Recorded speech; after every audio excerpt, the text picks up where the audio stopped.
তুমি পারো করতে মোচন অভাব দুঃখী লোকের, তুমি পরম মুক্তি দাতা মালিকে জগতের, তোমার কাছে চাই যে পানা আমরা প্রতিদিন, তোমার দয়ায় পূর্ণ আমার সারা সেদিন, তোমার দয়ায় পূর্ণ আমার সারা সেদিন। সমস্ত দয়া কার? যেটা বলতে হবে সমস্ত দয়া কার? আল্লাহ তাআলার সমস্ত দয়া আল্লাহ তাআলার। আল্লাহ তাআলার এত দয়া এত মায়া, আল্লাহ নবী মুহাম্মদুর রাসূলুল্লাহ সাল্লাল্লাহু আলাইহি ওয়াসাল্লাম বলেন আল্লাহ তাআলার 100 ভাগ মায়া রয়েছে। কয় শত ভাগ? যেটা বলতে হবে যুবক ভাইরা, কয় শত ভাগ? 100 ভাগ মায়া রয়েছে। তার মধ্যে আল্লাহ তাআলা 1 ভাগ মায়া সমস্ত যত জন্তু জানোয়ার আল্লাহ তাআলা জীব জন্তু জানোয়ার সৃষ্টি করেছেন, সমস্ত জীব জন্তু জানোয়ারের প্রতি আল্লাহ তাআলা এই 1 ভাগ মায়া বিতরণ করে দিয়েছেন। এই জন্য দেখেন সন্তানের জন্য তার মার দরদ হয়, মার জন্য তার সন্তানের দরদ হয়।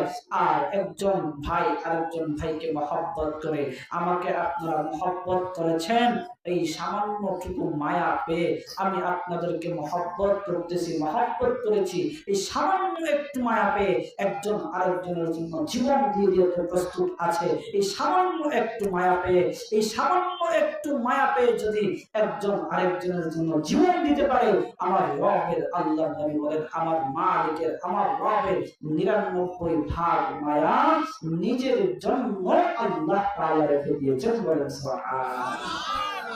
সম্মানিত হাজরিন, 99 ভাগ মায়া নিজের জন্য রেখে দিয়েছেন। এই জন্য দেখেন আল্লাহ তাআলা কত বান্দাকে কত মহব্বত করে, কত ভালোবাসে। বান্দা গুনার কাজ করে, বান্দা নাফরমানি করে, অন্যায় কাজ করে, তারপরেও আমার আল্লাহ তাআলা কিচ্ছু বলেন না, কিচ্ছু করেন না। আল্লাহ তাআলা চাইলে ওই বান্দাকে ধ্বংস করে দিতে পারতেন। পারতেন কি পারতেন না? জোরে বলতে হবে, পারতেন কি পারতেন না? যখন কোন বান্দা গুনার কাজ করতে যায়, ফেরেশতারা বলে আল্লাহ গো তোমার এই বান্দা এখন গুনাহ করতে যাচ্ছে, তোমার এই বান্দা এখন নাফরমানি করতে যাচ্ছে, আল্লাহ তোমার সমস্ত নিয়ামত পেয়ে তোমার বান্দা এখন গুনাহ করবে, নাফরমানি করবে, আল্লাহ গো তোমার যদি অনুমতি হয় তোমার বান্দাকে ধ্বংস করে দেই, তোমার বান্দাকে ধূলিসাৎ করে দেই। তখন আল্লাহ তাআলা বলেন ফেরেশতারা আমি আল্লাহ তাআলা আমার বান্দাকে এত মহব্বত করি, আমার বান্দাকে এত ভালোবাসি, আমার বান্দাকে এত মহব্বত করি, আমার বান্দা গুনাহ করবে সেটা আমি জানি, আমার বান্দা নাফরমানি করবে সেটা আমি জানি, বান্দা গুনাহ করতেছে সেটা আমি দেখতেছি, কিন্তু আমি মহব্বত যে বেশি করি, এই জন্য আমি আমার বান্দাকে কিচ্ছু এখন বলবো না, এখন কিছু করবো না। ও ফেরেশতারা আমি অপেক্ষায় আছি, আমার বান্দা শয়তানের ধোঁকায় পড়ে এখন গুনাহ করতেছে বা শয়তানের ধোঁকায় পড়ে এখন গুনাহ করবে, আমার বান্দা যখন গুনাহ শেষ করে আর আমার কাছে ফিরে আসবে, আমার কাছে আইসা চাইবে, আমার কাছে চাইতে দেরি আমি আমার বান্দাকে খুলে তুলি, আমি আমার বান্দার জীবনের সমস্ত গুনাহ মাফ করতে দেরি করব না। সুবহানাল্লাহ। কত দয়া, কত মায়া, একটু কি আমরা উপলব্ধি করতে পারি না? কত দয়া আল্লাহ। আমরা গুনাহ করতেছি, নাফরমানি করতেছি, একটা বারের জন্য আল্লাহ তাআলা কিচ্ছু বলেন না, কিচ্ছু করেন না, কিচ্ছু বলেন নাই।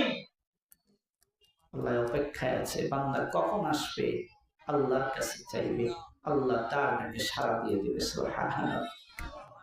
দেখেন আমরা যে গুনাহ করি, কখনো কি আমাদের একটা ওয়াক্তের জন্য আমাদের রিজিক বন্ধ হয়েছে, খাবার পানি বন্ধ হয়েছে, শ্বাস বন্ধ হয়েছে, অক্সিজেন বন্ধ হয়েছে? হয়নি। কেন? দয়া কার? জোরে বলতে হবে। জবান দিয়েছেন কে? আল্লাহর নাম নিতে এত লজ্জা লাগে কেন? জোরে বলেন। এই জবান দিয়েছেন কে? আল্লাহ তাআলা যে আমাদেরকে কিচ্ছু বলেন নাই, কিচ্ছু করেন নাই, এই দয়াটা কার? জোরে বলেন কার? আল্লাহ তাআলার দয়া। আল্লাহ তাআলার দয়ার উপরে আর কোন দয়া আছে? জোরে বলেন আছে? দুনিয়ার মানুষ স্বার্থের পিছনে দৌড়ায়, দুনিয়ার মানুষ আপনাকে আমাকে স্বার্থের জন্য ভালোবাসে, কিন্তু আমার আল্লাহ তাআলা আপনাকে আমাকে নিঃস্বার্থ ভালোবাসে। সুবহানাল্লাহ।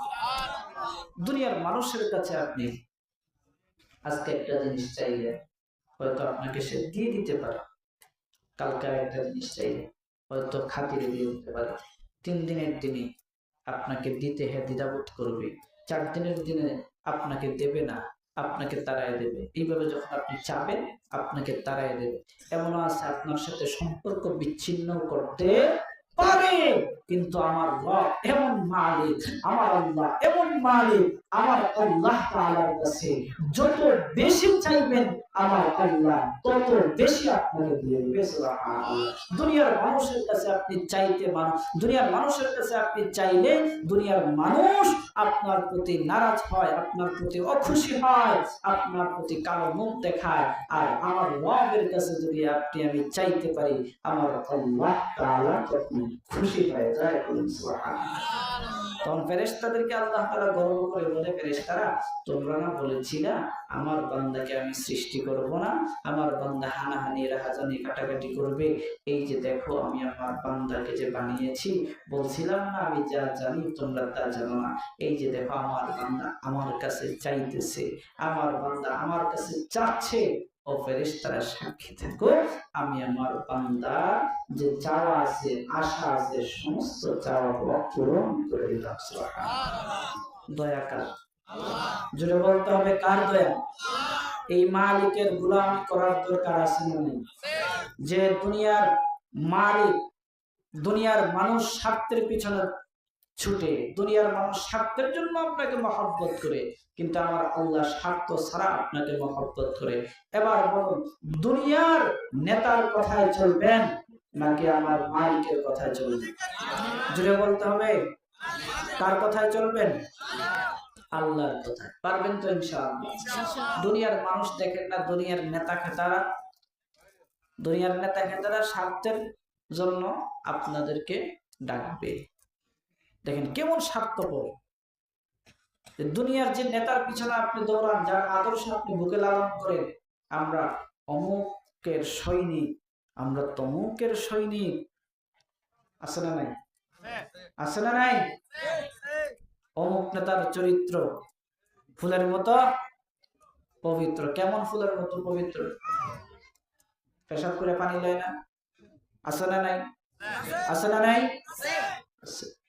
আপনার মতো আরেক ভাইকে বুকে গুলি চালাতে দ্বিধাবোধ করে না? আছে না নাই? এই নেতার চরিত্রকে ফুলের মতো পবিত্র না গুয়ের চেয়ে পবিত্র, পায়খানার চেয়ে পবিত্র না? মনে রাখেন, দেখেন দুনিয়ার নেতারা আপনাকে স্বার্থের জন্য ব্যবহার করে। আপনার নেতা এই নেতার বাচ্চা কাচ্চা যেগুলো আছে এগুলোর ভালো ভালো জায়গায় পড়াবে, ভালো ভালো জায়গায় তারা অবস্থান গড়ে দেবে। আর আপনি দামাল ছেলেরা, বাংলার সোনার ছেলেরা, কুমলমতি ছেলেরা আপনাকে আমাকে 2 টাকার 5 টাকার সিঙ্গারা দিয়ে চা খাওয়ায়া আপনাকে তাদের পিছে রাখবে। আছে না নাই? আছে। লাখ টাকা আপনার নাকি তার? তার না আপনার? তার। আপনার মগজটারে ধুলাই করে তার পিছনে লাগাইবে, আর তার সন্তানদেরকে বড় বড় বেগম পাড়া পর্যন্ত বাড়ি করে দেয়। আছে না নাই? আছে না নাই? কেমন স্বার্থপর নেতা দেখেন। যদি স্বার্থপর না হতো তাহলে আপনার জন্য ভালো কিছু একটা করতো, ঠিক কিনা জোরে বলেন? আর আপনাকে কখনো কোনো অপরাধে জড়িত হওয়ার জন্য বলতো না। এই নেতাগুলো হচ্ছে স্বার্থবাদী নেতা। বলেন এই নেতাগুলো কি স্বার্থবাদী নেতা? আরো বলি শুনেন, কেমন স্বার্থবাদী দেখেন।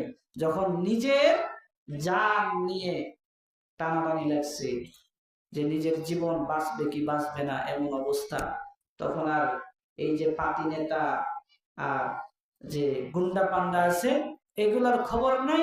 চাচা আপন জান বাঁচা। হয় নাই? হইছে না? হইছে না?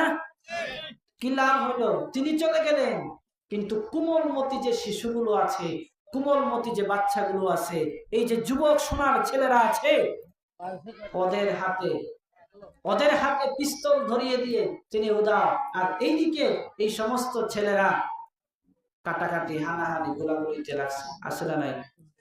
তিনি চলে গেলেন, আপনাদেরকে লাগিয়ে দিলেন এইভাবে। এগুলা বলেন, এগুলা কি কোনো ভালো কাজ? কোনো ভালো কাজ নয়। বলতেছিলাম দুনিয়ার নেতারা দুনিয়ার স্বার্থে আপনাকে ব্যবহার করবে, কিন্তু আমার আল্লাহ তাআলা আপনাকে একটা সেকেন্ডের জন্য বলেন নাই, আপনাকে অযথা আল্লাহ তাআলা ব্যবহার করেন নাই। আল্লাহ তাআলা দয়া করে দুনিয়ার জমিনে আপনাকে পাঠিয়েছে, মায়া করে দুনিয়ার জমিনে পাঠিয়েছে। দুনিয়ার মানুষরা আপনাকে মহব্বত করে স্বার্থের জন্য, আমার আল্লাহ আপনাকে স্বার্থের জন্য মহব্বত করে না। আপনাকে আল্লাহ তাআলা এত মহব্বত করার কারণ হচ্ছে আমার আল্লাহ তাআলা আপনাকে আমাকে আল্লাহ তাআলার কুদরতি নিজ হাত দ্বারা বানিয়েছেন। বলেন সুবহানাল্লাহ। শুধু দুনিয়ার জমিনে আল্লাহ তাআলা বান্দাকে এত মহব্বত করেন, এত ভালোবাসেন এমনটা নয়, কাল কিয়ামতের কঠিন ময়দানেও আল্লাহ তাআলা বান্দাকে ভালোবেসে কিয়ামতের কঠিন ময়দানে আল্লাহ তাআলা ফুলসিরাতের ফুল পার করে তাকে জান্নাতের সুউচ্চ মাকাম দান করবেন। বলেন সুবহানাল্লাহ। মুসলমান ভাইরা, কিভাবে আল্লাহ তাআলা আখিরাতের দিনে কিয়ামতের কঠিন দিনে বান্দাকে maaf করে দেবেন? মুফাসসিরিনে কেরাম অভিমত করেছেন, কারণ কিয়ামতের কঠিন ময়দানে আমার আল্লাহ একজন বান্দাকে ডাকবেন, বান্দা আসো। বান্দা আল্লাহর সামনে আসবে, আল্লাহর সামনে আসার পর ওই বান্দা আমলনামা ওজন করবেন। আমলনামা ওজন করার পর দেখা যাবে ওই বান্দা নেকির পাল্লাটা পাতলা হয়ে গেছে, আর গুনার পাল্লাটা ভারী হয়ে গেছে। ওই বান্দাকে আল্লাহ তাআলা আদেশ দিয়ে বলবেন, ইনতালিকু বিআবদি ইলান নার। ও আমার ফেরেশতারা, আমার এই বান্দাকে তোমরা জাহান্নামে নিয়ে যাও। বান্দাকে যখন জাহান্নামের দিকে নিয়ে যাওয়া হবে, ওই বান্দা আল্লাহ তাআলাকে ডেকে ডেকে বলবে, ও আল্লাহ,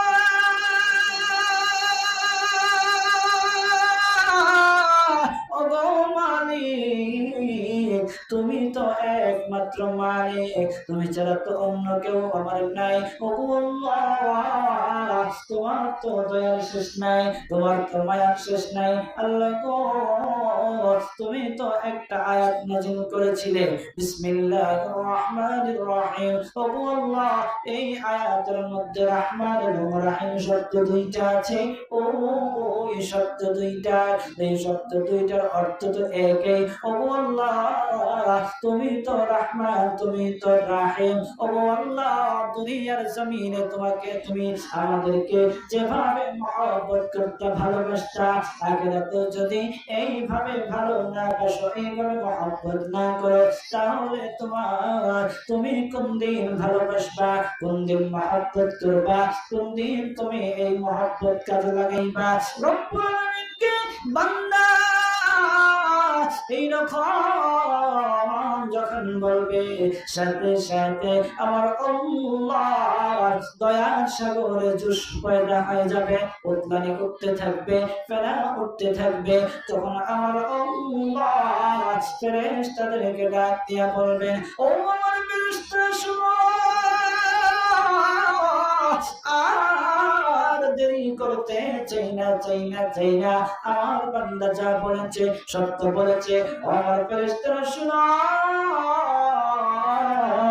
আমি আমার বান্দাকে maaf করে দিলাম। যাও যাও যাও, আমার এই বান্দাকে তোমরা জান্নাতে নিয়ে যাও। মুসলমান ভাইরা, 2 নম্বর অভিমত হলো মুফাসসিরিনে কেরাম বলেন, কাল কিয়ামতের কঠিন ময়দানে রব্বুল আলামিন দুইজনকে ডাকবেন, দুজন আল্লাহর সামনে আসবে। একজন বান্দা, দুজন বান্দা জাহান্নামী বলে বিবেচিত হয়ে যাবে। তখন আমার আল্লাহ ফেরেশতাদেরকে ডাক দিয়ে বলবেন, ও আমার ফেরেশতারা, যাও, আমার ওই তিন বান্দাকে তোমরা জাহান্নামে নিয়ে যাও। ইউতালিকু বিআবদাইনি ইলান নার। ও আমার ফেরেশতারা, আমার তো বান্দাকে তোমরা জাহান্নামে নিয়ে যাও। বান্দা দুইজনকে যখন জাহান্নামের দিকে নিয়ে যাওয়া হবে, এক বান্দা জাহান্নামের দিকে দৌড়তে আগাইতে থাকবে, আরেকজন বান্দা এক পা জাহান্নামের দিকে এক পা জাহান্নামের দিকে আগাইবে, আবার এক পা পিছন দিকে এক পা পিছন দিকে ফেলবে, সামনের দিকে আগাবে, আবার পিছন দিকে তাকাইবে। তখন আমার আল্লাহ ফেরেশতাদেরকে ডেকে ডেকে বলবেন, ফেরেশতারা রে, আমার তুনু বান্দাকে আমার সামনে নিয়ে আসো। আল্লাহর সামনে যখন তুনু বান্দাকে নিয়ে আসা হবে, প্রথম নাম্বার বান্দাকে আল্লাহ তাআলা ডেকে ডেকে বলবেন, ওরে বান্দা, কেন রে তুমি জাহান্নামের দিকে দৌড় দিয়েছিলে কেন? আমি জানতে চাই, বলো। তখন বান্দা ডেকে ডেকে বলবে, ও আল্লাহ, ও মালিক, দুনিয়ার জমিনে তোমার কথা মতো আমি চলি নাই, দুনিয়ার জমিনে তোমার কথা মতো চলি নাই। আমার কাছে আলেম ওলামা কম যায় নাই, তাবলীগ জামাত কম যায় নাই, আমাকে আমার পাড়া প্রতিবেশীরা কম বোঝায় নাই। তোমাকে ভয় করার কথা সবাই বলেছে, কিন্তু আমি তোমাকে ভয় করি নাই। দুনিয়ার জমিনে ভয় না করার কারণে আজকে আমি জাহান্নামী হয়ে গেলাম। আজকে কিয়ামতের কঠিন ময়দানে আমি যদি তোমাকে ভয় না করে যদি জাহান্নামের দিকে না দ্রুত আগাই, না জানি কত বড় আযাব আমার উপর পতিত হয়। এই জন্য আযাবের ভয়ে, তোমাকে ভয় করে আমি জাহান্নামের দিকে দৌড় দিয়েছিলাম। তখন আমার আল্লাহ দুই নাম্বার ব্যক্তিকে ডাক দিয়ে বলবেন, ও বান্দা, কেন রে তুমি জাহান্নামের দিকে এক পা এগিয়েছো, আবার আমার দিকে তাকিয়েছো, এক পা এগিয়েছো, আবার আমার দিকে তুমি তাকিয়েছো। তখন বান্দা ডেকে ডেকে বলবে, আল্লাহ গো, ও আল্লাহ, তুমি তো একটা আয়াত নাযিল করেছিলে, লা তাকনাতু মির রাহমাতিল্লাহ, তারা আল্লাহ তাআলার রহমত থেকে নৈরাশ হইও না। ও আল্লাহ, তোমার রহমত থেকে নৈরাশ হই নাই, বুক ভরা আশা নিয়া তোমার দিকে আমি বারবার তাকিয়েছি, কখন জানি তোমার মায়া লেগে যায় আর আমাকে ডাক দিয়ে দাও। আমাকে যখন ডাক দিয়ে দিবা, তোমার মায়া লেগে গেলে তখন আমাকে তুমি জান্নাতে দিয়ে দিতে পারো। এই জন্য আমি তোমার দিকে বারবার তাকিয়েছি, তোমার রহমত থেকে নৈরাশ হই নাই। আমার আল্লাহ ফেরেশতাদেরকে ডাক দিয়া বলবেন, বিআবদাইনি ইলাল জান্নাহ, ও আমার ফেরেশতারা, আমার তুমি বান্দাকে তোমরা জান্নাতে নিয়ে যাও। আল্লাহু আকবার, আল্লাহু আকবার। দেখেন, আল্লাহ তাআলা শুধু উসিলা দিয়া বান্দাকে আল্লাহ তাআলা কিয়ামতের কঠিন ময়দানে মাফ করবেন। সম্মানিত হাজিরিন, দুনিয়াতেও শুধু আল্লাহ তাআলা বান্দাকে মহব্বত করেন এমন নয়, কাল কিয়ামতের কঠিন ময়দানে অসংখ্য বান্দাকে আল্লাহ তাআলা বিভিন্ন উসিলা দিয়া, বিভিন্ন উসিলা তালাশ করে আল্লাহ তাআলা বান্দাকে পার করে জান্নাতের সুউচ্চ মাকাম দান করবেন। বলেন সুবহানাল্লাহ। সম্মানিত হাজিরিন, এই জন্য দুনিয়ার জমিনে যতদিন বেঁচে থাকবেন, দুনিয়ার জমিনে যতদিন থাকবেন, আল্লাহ তাআলাকে প্রথম নম্বরে আল্লাহ তাআলাকে ভয় করবেন, দুই নম্বরে আল্লাহ তাআলাকে ভয় করে নিজের জীবনকে গুনাহ মুক্ত রাখবেন, তিন নম্বরে গুনাহ অতীতে হয়ে গেলে বা গুনাহ হয়ে গেছে সাথে সাথে আল্লাহ তাআলার কাছে অনুতপ্ত হবেন, লজ্জিত হবেন, মাফ চাবেন, অর্থাৎ তাওবা করবেন। চার নম্বরে কখনো আল্লাহ তাআলার রহমত থেকে নৈরাশ হবেন না। আল্লাহ তাআলার রহমত থেকে নৈরাশ না হয়ে বুক ভরা আশা রাখবেন। পারবেন তো ইনশাআল্লাহ? জোরে বলেন ইনশাআল্লাহ। হাত উঠান, ইনশাআল্লাহ বলেন। নারায়ে তাকবীর, নারায়ে তাকবীর। বলেন তো প্রথম নাম্বারটা কি বলেছি? আল্লাহকে ভয়। মাশাআল্লাহ, আল্লাহকে, তারপরে আল্লাহকে ভয় করে নিজেকে গুনাহমুক্ত রাখা, নিজেকে গুনাহমুক্ত রাখা, গুনাহ হয়ে গেলে সাথে সাথে তাওবা করা। কয়টা বলছি বলেন? তিনটা। চার নম্বরে কি? কখনো আল্লাহ তাআলার রহমত থেকে নৈরাশ হওয়া যাবে না। মনে থাকবে তো ইনশাআল্লাহ। আর শেষ একটা আমল দিয়ে দেই, পারবেন তো সবাই? সব সময় বলবেন আস্তাগফিরুল্লাহ, আস্তাগফিরুল্লাহ, আস্তাগফিরুল্লাহ। এটা সহজ না কঠিন? সহজ না কঠিন? সহজ, একেবারে সহজ। আপনি কাজ করতেছেন, মনে মনে করেন আস্তাগফিরুল্লাহ, আস্তাগফিরুল্লাহ, আস্তাগফিরুল্লাহ। কোন বান্দা যদি এই ইস্তেগফারের আমলটা করতে পারে, আল্লাহ তাআলা তার রিজিকের মধ্যে বরকত বাড়ায় দেন। সুবহানাল্লাহ। কে বাড়ায় দেন? আল্লাহ। ইস্তেগফারের আমল করবেন, বেশি বেশি ইস্তেগফার করবেন এবং হায়াতের মধ্যে আল্লাহ তাআলা বরকত দান করে দেবেন। সুবহানাল্লাহ।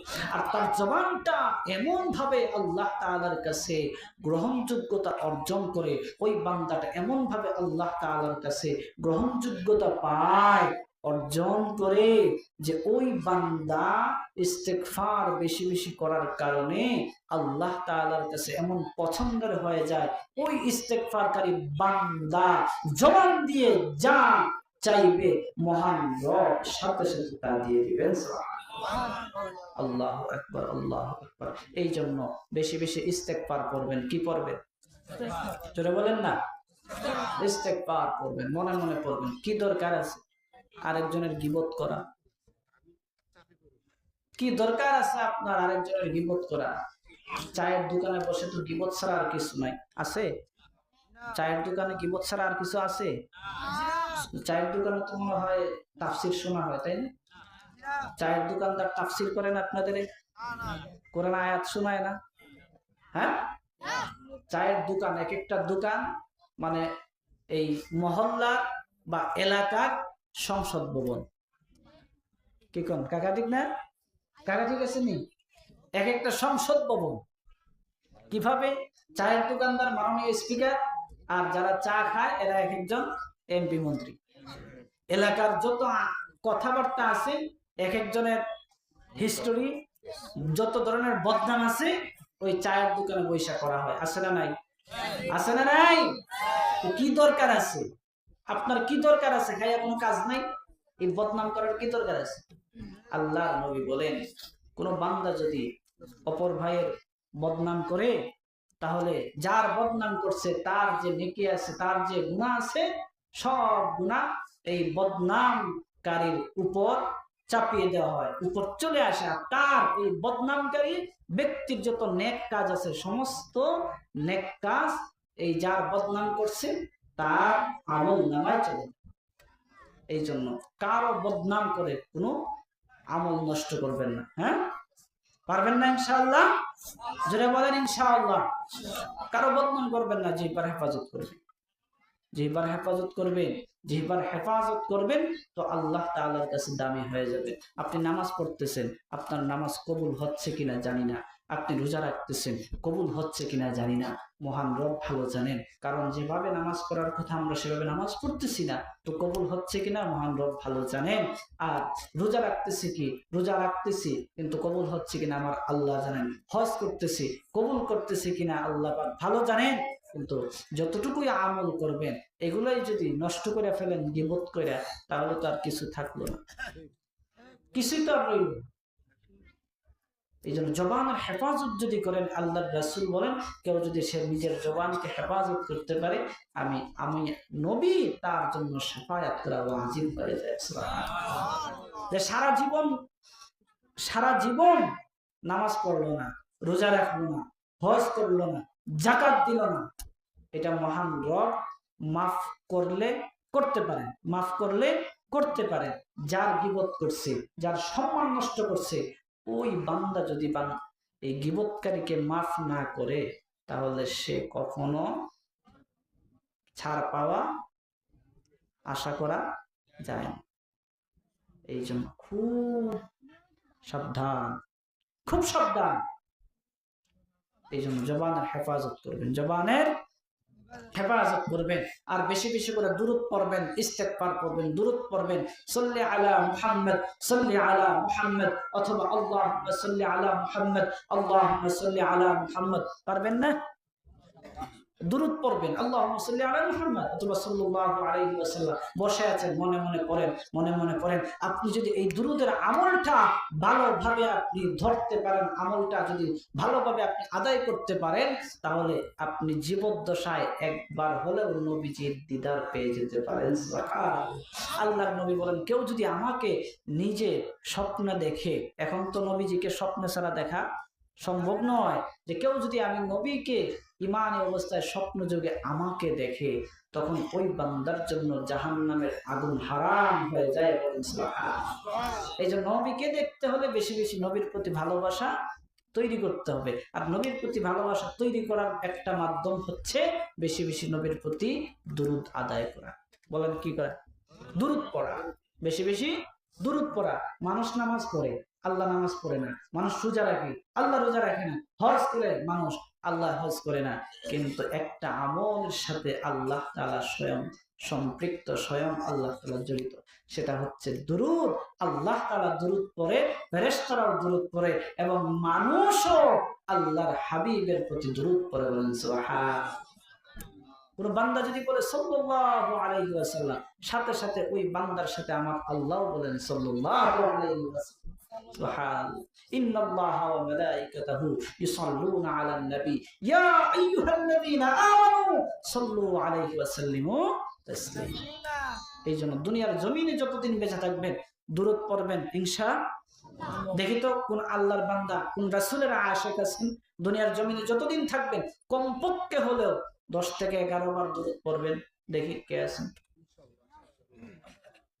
আবার ওয়াদা করে আবার ওয়াদা পূর্ণ করেন না, মন থেকে মাশাআল্লাহ 100 বার।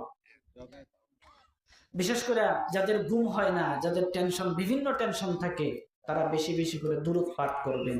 আল্লাহর নবী বলেন, কেউ যদি আমার প্রতি বেশি বেশি করে দুরূদ পাঠ করে, প্রতি দুরূদের বিনিময়ে আল্লাহ তাআলা তার উপর 10টা করে রহমত নাজিল করেন। বলেন সুবহানাল্লাহ।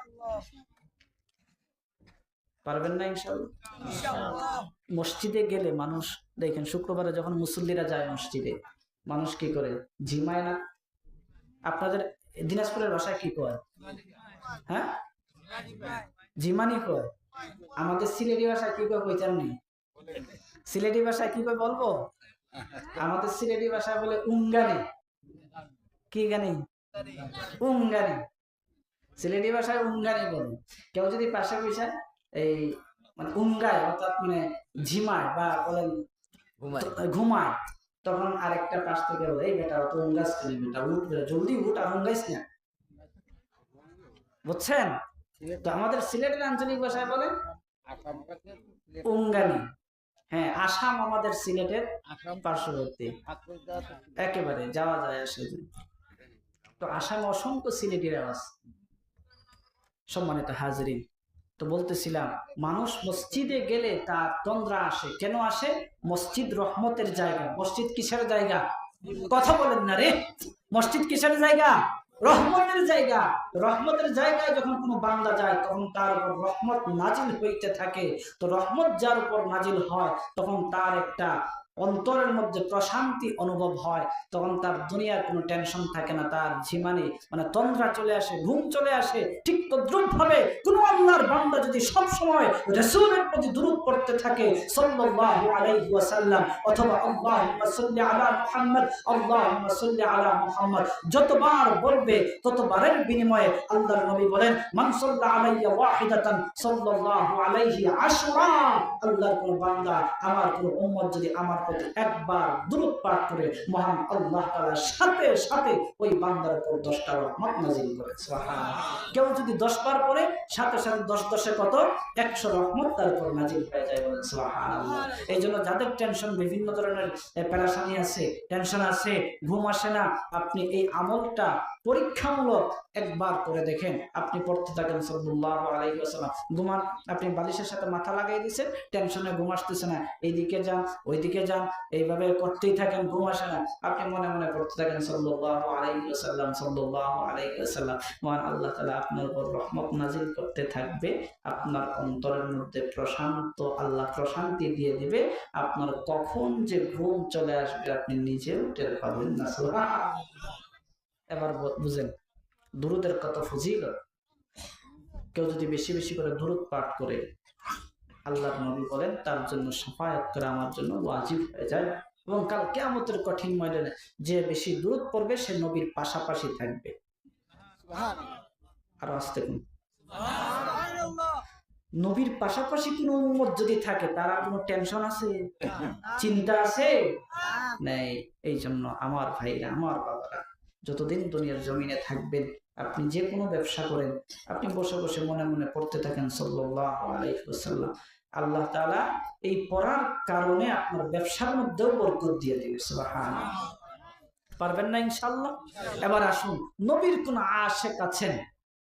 দেখি তো, নবীর কোন পাগলা আশিক আছেন যে আজকে এই জান্নাতের বাগানে নবীর আশিক হয়ে, পিতা মাতার বাধ্য সন্তান হয়ে বাপ মাকে কবরে রেখে দিছেন, বাপ মার শান্তির জন্য, আমার রাসূলকে খুশি করার জন্য, আল্লাহকে খুশি করার জন্য এই মাহফিলে কিছু দান করবেন।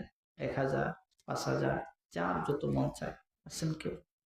একটা যুবক